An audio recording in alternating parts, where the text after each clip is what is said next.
ay bumalik ng ganun-ganun lang. Ang tigas talaga ng ulo mo. Talagang wala kang pakialam kung ano talaga ang mangyayari sa buhay mo.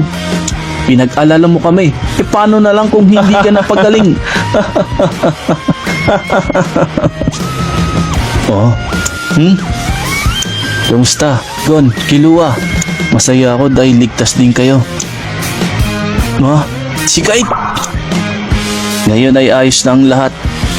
Magaling na si Gon. At ganun din ang may malubhang sugat.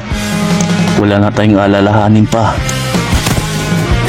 Maraming salamat, Ching. Sa lahat ng pagkakataon ay nagagawan mo ng paraan. Kaya naman, malaki talaga ang paghanga ko sa iyo.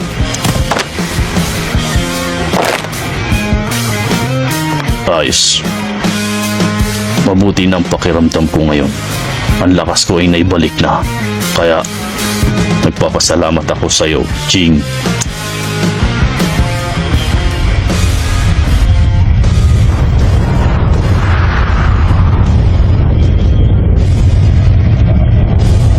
Isa na lang ang iisipin ko ngayon.